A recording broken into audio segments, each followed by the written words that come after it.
চাচাকে বাবা আর বাবাকে চাচা বানিয়ে কোটার সুবিধা নেওয়ার খবর শোনা গেলেও এবার সামনে এসেছে কোটা নিয়ে এক অভিনব প্রতারণার অভিযোগ। মেডিকেলে ভর্তি পরীক্ষায় প্রতিবন্ধী কোটায় চান্স পেতে নিজের পা কেটে ফেললেন এক তরুণ। যা নিয়ে রীতিমতো সামাজিক যোগাযোগ মাধ্যমে বইছে আলোচনা সমালোচনার ঝড়। এ ঘটনায় ওই ব্যক্তি বর্তমানে একটি হাসপাতালে চিকিৎসাধীন রয়েছেন। এই নিয়ে বিস্তারিত জানাচ্ছেন মেহেদী হাসান। ডাক্তার হওয়ার স্বপ্ন তার শৈশব থেকে।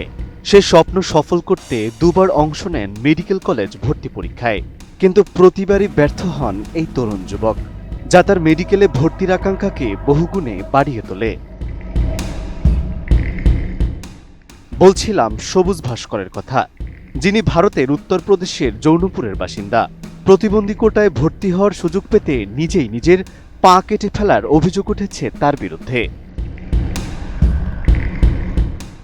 ভারতের মেডিকেল কলেজের ভর্তি পরীক্ষাগুলোতে রয়েছে প্রতিবন্ধী কোটার সুবিধা, তাই স্বপ্ন পূরণ করতে সেই কোটায় যোগ্য হওয়ার চেষ্টা করেন তিনি, যার জন্য নিজেকে শারীরিক প্রতিবন্ধী দেখাতে এমন কাজ করেন তিনি। আমি বুঝি নির্মাণের শিল্প, সালাম স্টিল বোঝে ডিউরেবিলিটি। সালাম স্টিল, মোস্ট ডিউরেবল স্টিল। পুলিশের ভাষ্য অনুযায়ী সুরজ দাবি করেছিলেন তিনি এক সহিংস হামলায় পা হারিয়েছেন, তবে পুলিশি তদন্তে সেই দাবি অসত্য বলে প্রমাণিত হয়।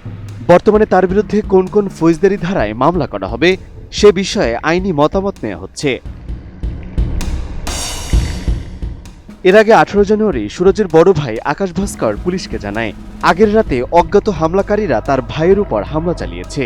হামলার পর সুরজ অচেতন অবস্থায় পড়েছিলেন এবং তার একটি পা কাটা অবস্থায় ছিল। এরপরই পুলিশ এই মামলার তদন্ত শুরু করে।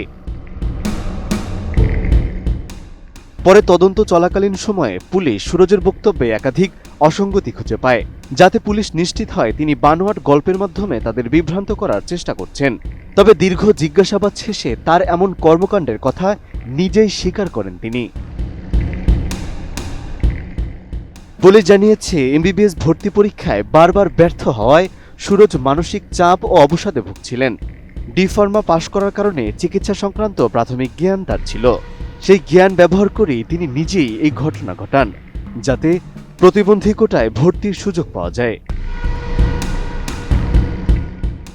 মেহেদী হাসান, এটিএন নিউজ।